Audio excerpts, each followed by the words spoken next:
जय हिंद दोस्तों, क्राइम की सच्ची कहानियों में आप सबका बहुत बहुत स्वागत है। मैं आपका दोस्त के आपके सामने फिर से हाजिर हूँ एक नई कहानी लेकर के। दोस्तों, आज की जो कहानी है, मुझे पूरा विश्वास है कि जब आप ये कहानी सुनेंगे तो आप चौंक जाएंगे। ऐसी कहानी जीवन में शायद आपने ना सुनी हो, और अगर सुनी होगी तो बहुत थोड़ी बहुत आपके जहन में इस कहानी के बारे में होगा। कुछ साल पहले की बात है। ये कहानी पाकिस्तान के उन दो भाइयों की है जिन्हें आज का आदमखोर कहा जाता है। जी हाँ दोस्तों, आदमखोर वो इंसान जो इंसानों की लाश को खाता है। तो आइए मैं आपको सुनाता हूं इन दो पाकिस्तानी आदमखोरों की कहानी, जिन्होंने लगभग कुछ सालों के अंदर कब्र खोद खोद करके 150 लाशों को ये लोग खा गए। जी हाँ, 150 लाशों को ये लोग खा गए। आखिरकार ये कैसे पकड़े गए, इन्हें क्या सजा मिली, इन पर क्या इल्जाम लगे, लोगों की क्या प्रतिक्रिया थी, पूरे पाकिस्तान में क्या इसके ऊपर चर्चाएं हुई, इन सारी बातों को इस कहानी में आज आप मेरे साथ जान जाएंगे। आइए शुरू करते हैं कहानी। पाकिस्तान में प्रांत पंजाब है। पंजाब में एक इलाका है भक्कर। भक्कर उसका नाम है, और उसी के पास एक छोटी जगह है दरियातान।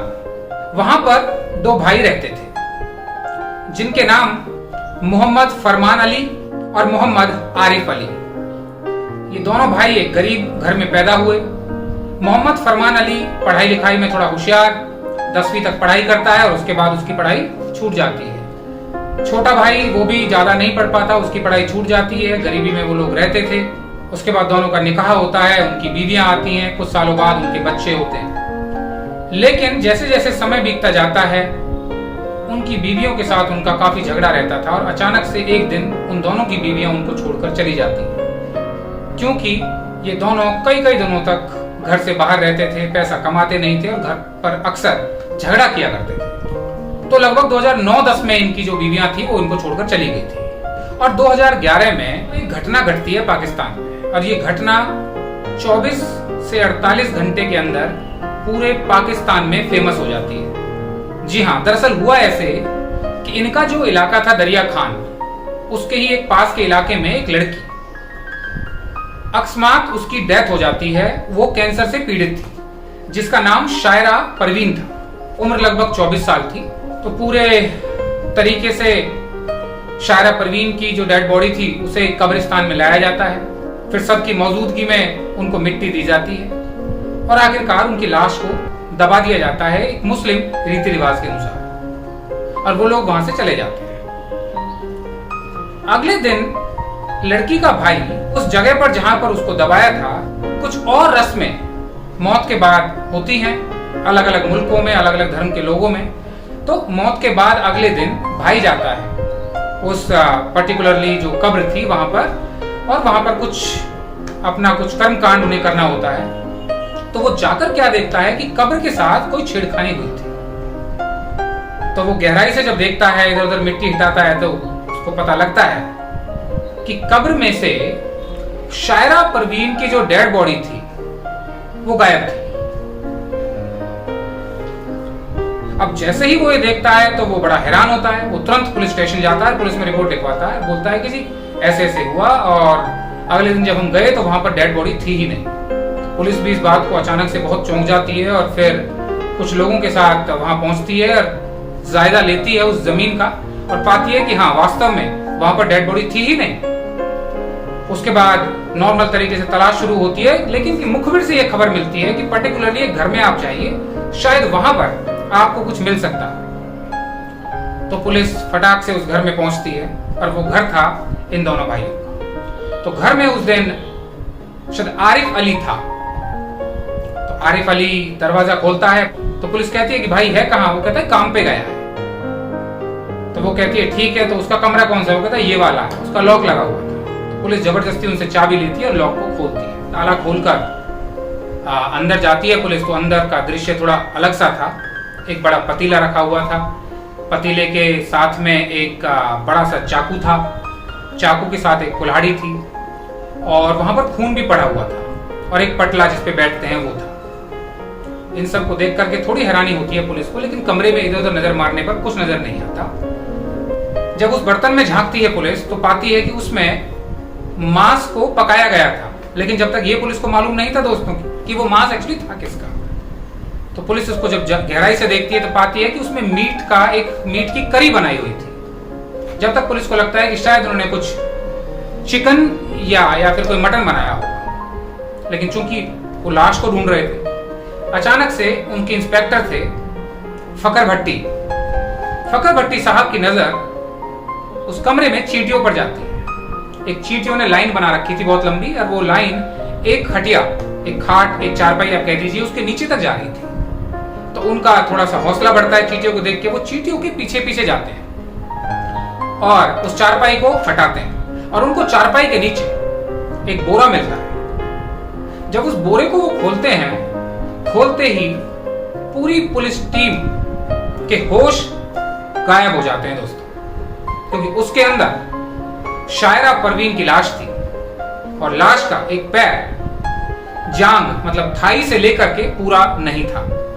उसी पैर की उस रात को उन दोनों भाइयों ने करी बनाई थी और उसे चावलों और रोटी के साथ खाया था। उसके बाद मुल्तान में उसकी फॉरेंसिक जांच होती है, और वहां पर पता लगता है कि वास्तव में इंसानी गोश्त ही उस पतीले के अंदर था। उसके बाद पुलिस उन्हें पकड़ लेती है। पकड़ लेने के बाद उनसे पूछती है कि भाई आखिरकार तुमने ऐसा क्यों किया। तो उन्होंने कहा कि हमें एक तांत्रिक ने कहा था, एक तंत्र मंत्र विद्या वाले बंदे ने, कि तुम इंसानी मांस को जब खाने लग जाओगे तो तुम्हें बहुत तरक्की आ जाएगी और तुम्हारे दिन सुधर जाएंगे और तुम पे बहुत पैसा आएगा। पता तभी से हमने उस दिन ठान लिया था, क्योंकि हमें इतनी हिम्मत नहीं थी हम जिंदे आदमियों को मार दें या मतलब कोई हत्या कर दें। तो हमने सोचा, उसने सिर्फ ये कहा है कि तुम्हें इंसानी मांस खाना है, तो हम लोगों ने नजर रखनी शुरू कर दी अलग अलग कब्रिस्तानों पर कि कहां पर ताजा लाश मिलेगी, किसकी लाश को दबाया गया है। और हमने वो रात को हम जाते थे, उस लाश को वहां से खोदते थे, लाते थे, काट कर उसको खाते थे, और कई दिनों तक उसके मांस को हम लोग खाते थे। तो पुलिस ने जब ये सुना तो पुलिस भी अपने होश खो गई थी दोस्तों।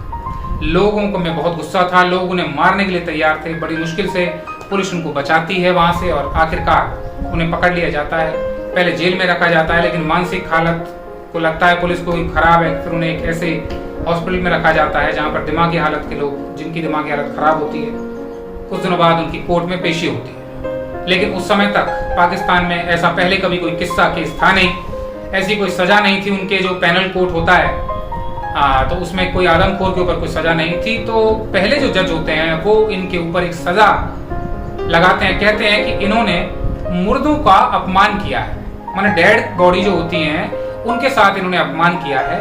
इनको 2 साल की सजा दी जाती है और उनको पकड़ के जेल में डाल दिया जाता है, और पूरे 2 साल तक वो जेल में ही रहते हैं। 2013 में उनकी रिहाई होती है। रिहाई होने के बाद पहले तो अपने वापस घर पे वो जाते हैं पुलिस के साथ, लेकिन जब लोगों की प्रतिक्रिया पुलिस वहां देखती है कि लोग अभी भी उस याद को ताजा करे हुए थे और उनको मारने के लिए तैयार थे, तो पुलिस उनको हिदायत देती है कि तुम लोग यहाँ से चले जाओ और किसी और जगह रहने लग जाओ। और वो वहां से चले जाते हैं, काफी दूर, और कहीं अकेले रहने लग जाते हैं, और लगभग 1 साल तक उनका कोई पता नहीं चलता। 2014 में अप्रैल का ही महीना था, अचानक से एक मोहल्ले में एक खबर आती है पड़ोसी की कि जी इस घर में से हमें कुछ बदबू आ रही है।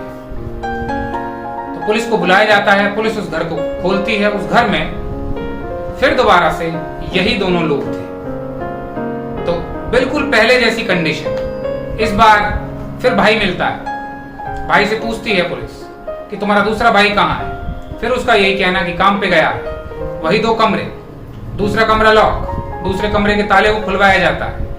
उसके अंदर जैसे ही पुलिस वाले जाते हैं, पुलिस वालों को उल्टियां आ जाती हैं। जी हाँ दोस्तों, कमरे में लगभग कई इंसानों के सर पड़े हुए थे। पुलिस तुरंत मामले को समझ जाती है, उनको पुराना किस्सा याद आता है। उन पहले उसको पकड़ती है, फिर उसके भाई को पकड़ती है। फिर दोबारा से उनसे पूछा जाता है, तो तब उसका भाई कहता है कि जी हमें वो आदत छूटी नहीं थी, और ये बच्चा जो हमने खाया था ये हमने पास के ही कब्रिस्तान से चुराया था। तो पुलिस लोगों से पता करती है और उसको पता लगता है कि हाँ, कुछ दिन पहले ही इस बच्चे की डेथ हुई थी और इसे यहाँ दफनाया गया था। फिर क्या था, पुलिस उनकी मार लगाती है, और आखिरकार वो पहली बार पुलिस के सामने बताते हैं कि हमने पिछले कुछ सालों से 150 लाशें खा ली हैं। जी हाँ, पाकिस्तान के वो 2 आदमखोर जो पिछले कई सालों से 150 इंसानों की लाश को खा चुके थे, कब्र से निकाल कर, कब्र से चुरा करके, और फिर उनकी कोर्ट में पेशी होती है। पर चूंकि इस बार कोर्ट उनके प्रति थोड़ा सख्त था और इस बार लाशों की अपमान करने की बात को मानते हुए और उसके साथ साथ एक इन पर इल्जाम और लगता है एंटी टेररिस्ट, माने ये समाज में टेरर फैलाते हैं, डर फैलाते हैं लोगों के अंदर। अब इन पर 12 साल की फिर कैद की सजा सुनाई जाती है। तो ये सजा इनको 2015 में मिली, 12 साल की सजा। 2000 लगभग 27 के आसपास या 28 के आसपास इनकी रिहाई होगी। इनको पाकिस्तान में एक जेल है, मियां वाली जेल, वहां पर रखा गया और 27-28 में ये रिहा होंगे। लेकिन लोगों के द्वारा आज भी यही कहा जाता है कि इनको कभी मत छोड़ना, क्योंकि इनके मुंह इंसानी खून लग चुका है। जिस दिन इनको रिहा कर दिया जाएगा दोस्तों, उस दिन दोबारा से ऐसी उम्मीद लगाई जा रही है कि ये फिर से किसी कब्रिस्तान में जाएंगे, वहां पर किसी नई लाश को खोदेंगे, उसे काटेंगे, उसे पकाएंगे और फिर चावल और रोटी के साथ खा जाएंगे। जी हाँ दोस्तों, क्योंकि इनकी एज भी अभी उतनी नहीं हुई है, लगभग 41 साल की उम्र है इनकी। जब तक ये 46-47 साल के होंगे तो मुझे नहीं लगता कि ऐसा आदमखोर जिसके मुंह पर इंसानी खून लग जाए और जिसने लगभग 150 के करीब लाशें खाली हों, वो इंसान कभी सुधर नहीं सकता अपने इस काम से। मैं जो इंस्पेक्टर थे उनका जब इंटरव्यू हुआ तो उनके मुंह से ये लफ्ज थे, उन्होंने ये कहा था कि पहली बार जब मैंने वो कमरा खोला, कमरे के अंदर जब बोरे को खोला गया, जब मैंने वो डेड बॉडी कटे पैर की देखी थी, कहता है कि वो मेरा मंजर आज तक भी मेरी आंखों के आगे से गया नहीं है। जब भी कभी मैं कभी सपने में होता हूँ या कभी इधर उधर से मैं खाना खा रहा होता हूँ तो अचानक से वो मंजर मेरी आंखों के सामने आता है और मेरा सारा मूड उस दिन खराब हो जाता है। और उन बातों को कई साल हो गए हैं, इतना गंदा वो मंजर था। दोस्तों, जब भी मैं आपको ये बात बता रहा हूँ, शायद सुनने में और बात करने में शायद इस बात से इतनी घिन्न हम लोगों को नहीं आ रही होगी। आप सोच कर देखिए, जो इंसान इस काम को कर रहा है उसको कितना कुख्यात होगा, और जो इंसान उसको देख रहा है जाकर के चेक करने के दौरान और उस लाश को देख रहा है जिसका केवल सर ही था या जिसका पैर नहीं था, तो उस दौरान कितनी दहशत लोगों के अंदर फैल गई होगी, इस चीज का अंदाजा आप खुद लगा सकते हैं। दोस्तों, एक बात और मैं बता दूं, क्योंकि अगले दिन जब लोग वहां जाते थे कब्र पर कुछ और अपने कर्मकांड करने या और कुछ पूजा करने, उस दौरान बहुत सारे लोगों को तो ये भी पता नहीं चला था कि जिस कर्मकांड को वो कर रहे हैं, क्या वो लाश उस कब्र के अंदर उस दिन थी या नहीं थी।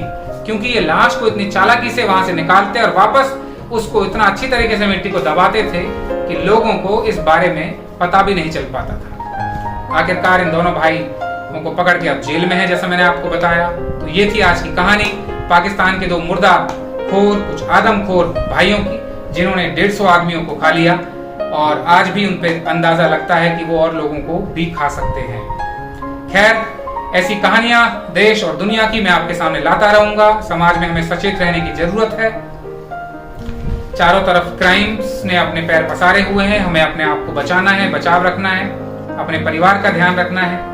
कल मैं आप लोगों से फिर मिलूंगा एक नई कहानी के साथ। मेरे चैनल को आपको अच्छा लगता है तो जरूर सब्सक्राइब करें, शेयर करें, लाइक करें और कमेंट करके बताएं आप जो कहानी होगी। मैं आपसे वादा करता हूं कि इस कहानी को मैं जल्दी ही आपके सामने लाकर रहूंगा। फिर मिलते हैं कल एक नई कहानी के साथ। आप लोगों का बहुत बहुत शुक्रिया।